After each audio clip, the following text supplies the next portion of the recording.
Hello friends, पुनः स्वागत है आपका एयरलाइन संस्थान के ऑनलाइन प्लेटफॉर्म पर। जैसा कि सभी स्टूडेंट्स को पता है, अपने 5 चैप्टर कंप्लीट हो गए हैं। अपने अलग अलग जीन्स के बारे में पढ़ रहे हैं। अपना नेक्स्ट चैप्टर आज छठवा, जिसमें भी अपन अलग अलग जीन्स के बारे में स्टडी करेंगे। इसमें pleiotropism, pseudo alleles, multiple alleles, blood group, genetics, इनके बारे में अपन इसमें स्टडी करेंगे। फर्स्ट है प्लियोट्रोपिज्म। ऐसे जीन जो एक से ज्यादा लक्षणों को प्रभावित करे या उनको नियंत्रित करे, बहुप्रभावी जीन कहते हैं। और इस जो ये पूरी क्रिया होती है, इसे प्लियोट्रोपिज्म जीन मल्टीपल फिनोटाइप दर्शाती है। यानी एक ऐसा जीन जो एक से ज्यादा लक्षणों को नियंत्रित करे या प्रभावित करे, उसे जो उस जीन को प्रभावी जीन कहते हैं। और इससे एक अलग ही फिनोटाइप प्रकट होता है, उसे प्लियोट्रोपिक जीन मल्टीपल फिनोटाइप कहते हैं। जैसे मटर के पौधे में एक जीन बीजोल का रंग, पुष्प का रंग, पत्तियों के कक्ष में लाल धब्बों को प्रभावित करती है। ड्रोसोफिला में अवशेषी पंखों के अप्रभावी जीन और भी दूसरे कई लक्षणों को प्रभावित करती है, जैसे जननांगों में संरचना, पंखों पर सूख, शरीर की लंबाई, अंडों के उत्पादन। जो ड्रोसोफिला में अवशेषी पंखों की जीन होती है, वह पंखों की संरचना को तो नियंत्रित करती है, साथ में तो जननांगों की संरचना, पंखों पर सूख, शरीर की लंबाई, अंडों के उत्पादन, इन लक्षणों को भी नियंत्रित करती है। मनुष्य में देखे सिकल सेल एनीमिया की जीन प्लियोट्रोपिक होती है, यानी वह भी एक से अधिक लक्षणों को नियंत्रित करती है। इस रोग में हिमोलाइटिक एनीमिया के साथ साथ रोगी प्लाज्मोडियम फेल्सिफेरियम से होने वाली मलेरिया के लिए भी प्रतिरोधी होता है। सिकल सेल एनीमिया की जीन दूसरे कई उत्तकों तथा अंगों के परिवर्तन पर भी प्रभाव डालती है। मनुष्य में जो सिकल सेल एनीमिया की जीन होती है, वह प्लियोट्रोपिक होती है। जो हिमोलाइटिक एनीमिया के साथ साथ एक मलेरिया का रोगवाहक होता है, प्लाज्मोडियम फेल्सिफेरियम, को भी प्रतिरोधी होती है। सिकल सेल एनीमिया के जीन दूसरे कई उत्तकों और अंगों के परिवर्तन पर भी प्रभाव डालते हैं। यानी जो कई और अन्य उत्तक होते हैं, अंग होते हैं, उनके परिवर्तन पर भी प्रभाव डालते हैं। Pseudo alleles.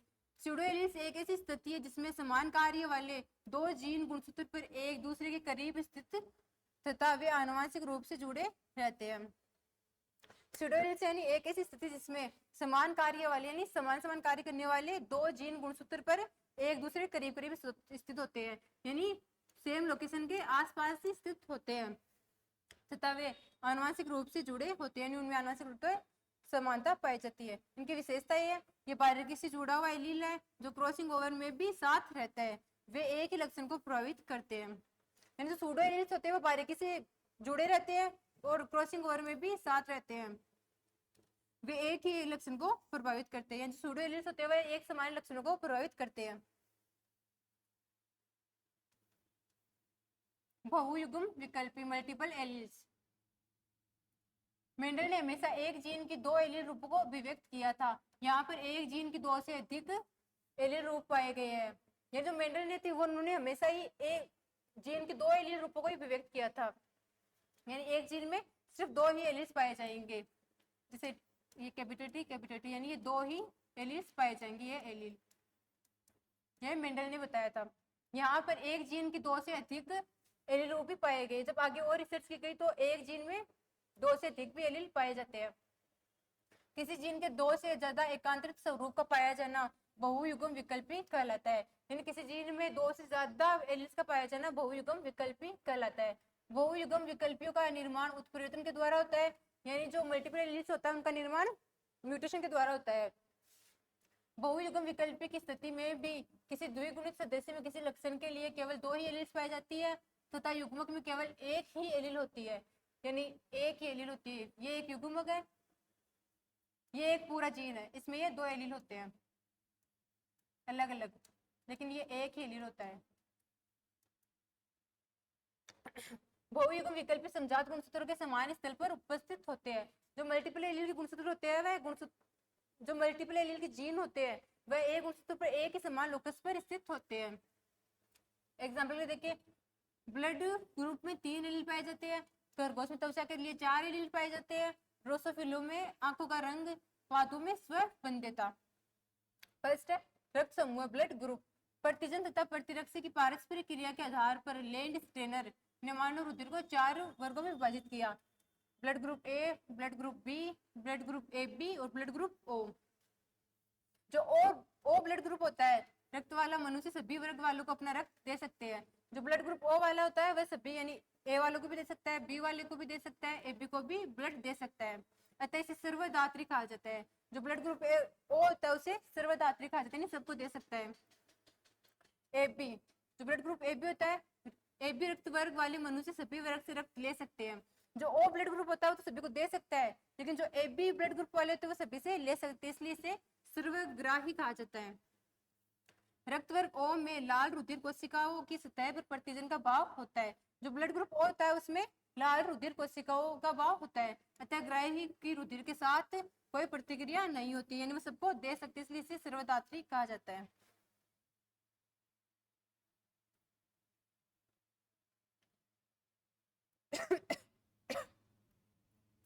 लिंग निर्धारण की अगुणित एवं द्विगुणित विधि। जो सेक्स डिटरमिनेशन की अगुणित एवं द्विगुणित विधियां।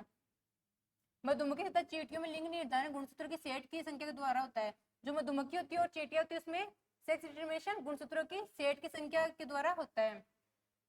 गुणसूत्रों का द्विगुणित होना मादा को जन्म देता है। ये जो मधुमक्खी चींटियों में अगर गुणसूत्र द्विगुणित है यानी 2n है तो उसे मादा का जन्म होगा। गुणसूत्र का अगुणित होना यानी सिर्फ n ही होना नर को जन्म देता है। मधुमक्खी में अगुणित अंडों से नर जंतु ड्रोन, जो मधुमक्खी में होते हैं नर जंतु उन्हें ड्रोन कहा जाता है, जो अगुणित अंडों से विकसित होते हैं। द्विगुणित अंडों से रानी मक्खी, श्रमिक मक्खी विकसित होते हैं। यानी जो द्विगुणित अंडे होते हैं उनसे रानी मक्खी और श्रमिक मक्खी विकसित होते हैं। द्विगुणित लार्वा यदि श्रमिकों द्वारा स्रावित रॉयल जेली खाता है तो यह जननशील मादा के रूप में रानी मक्खी का निर्माण होता है। जो मधुमक्खियों में क्या होता है, एक श्रमिकों के द्वारा एक रॉयल जेली स्रावित की जाती है। अगर वह जेली कोई मादा जननशील मादा के रूप में रानी मक्खी का निर्माण होता है, यानी जो अगर कोई मादा खाती है तो वह रानी मधुमक्खी का निर्माण होता है। परंतु यदि ये छत्ते में पाए जाने वाला मकरकंद खाता है तो श्रमिक मादा बनती है, जो बंदे होते हैं। जो मधुमक्खी में क्या होता है, जो रॉयल जेली खाते हैं वो तो रानी बनते हैं, और जो रॉयल जेली के अलावा जो मकरंद खाते हैं वह श्रमिक मादा बनती है। सेकेंड है जीन संतुलन सिद्धांत, gene balance theory. Gene balance theory bridges ने ड्रोसोफिला में लिंग निर्धारण हेतु यह सिद्धांत प्रस्तुत किया था। इसके अनुसार ड्रोसोफिला में वाई गुणसूत्र लिंग निर्धारण में सक्रिय नहीं होता है। जीन बैलेंस थ्योरी में क्या होता है, जैसे दो गुणसूत्र होते हैं, वाई गुणसूत्र सेक्स डिटरमिनेशन के लिए दो गुणसूत्र होते हैं, वाई गुणसूत्र और एक्स गुणसूत्र। अब जीन बैलेंस थ्योरी में क्या था, वाई गुणसूत्र लिंग निर्धारण में सक्रिय नहीं होते, यानी सिर्फ और सिर्फ एक्स गुणसूत्र ही सक्रिय होते हैं।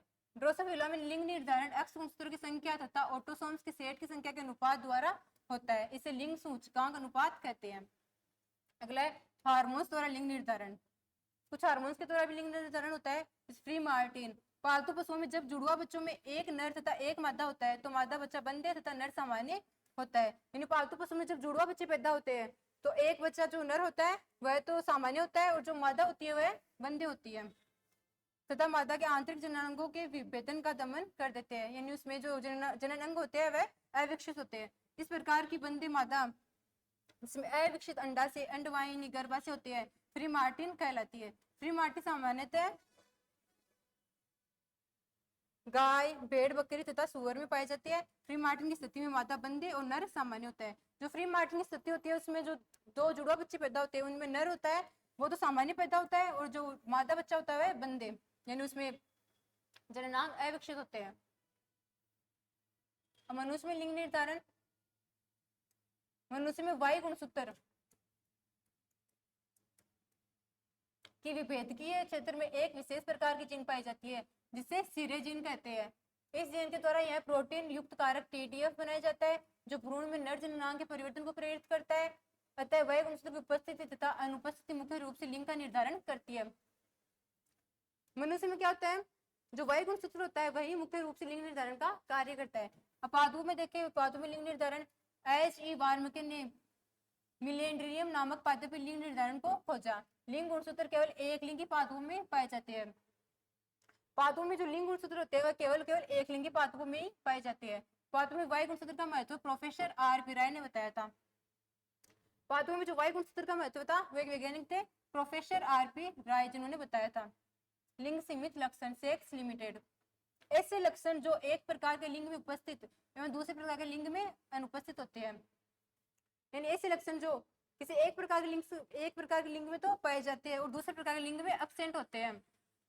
जैसे एग्जाम्पल के लिए देखिए, द्वितीयक लैंगिक लक्षण, इन लक्षणों की जीन कायिक गुणसूत्रों पर स्थित होती है तथा नर एवं मादा दोनों में समान रूप से पाई जाती है, किंतु इस जीन का प्रभाव लिंग हार्मोन की उपस्थिति या अनुपस्थिति पर निर्भर करता है। जो द्वितीयक लक्षणों की जो जीन होती है वह कायिक गुणसूत्रों पर पाई जाती है, लेकिन इसका होना या नहीं होना लिंग हार्मोन की उपस्थिति और अनुपस्थिति पर निर्भर करता है। जैसे कि दाढ़ी मूंछ की जीन अपना प्रभाव केवल टेस्टोस्टेरोन नर हार्मोन की उपस्थिति में ही दर्शाती है। लिंग प्रभाविता लक्षण, सेक्स इन्फ्लुएंस्ड, इन लक्षणों की जीन भी कायिक गुणसूत्र पाई जाती है, किंतु इस जीन का व्यवहार विषमयुग्मजीय अवस्था में नर एवं मादा दोनों में भिन्न भिन्न प्रकार का होता है। यानी जब ये जो विषमयुग्मजीय अवस्था में आती है तो इसके अलग अलग लक्षण प्रकट होते हैं, अर्थात यह जीन नर एवं मादा में पक्षपात करती है। उदाहरण के लिए देखिए, नर प्रारूपी गंजापन।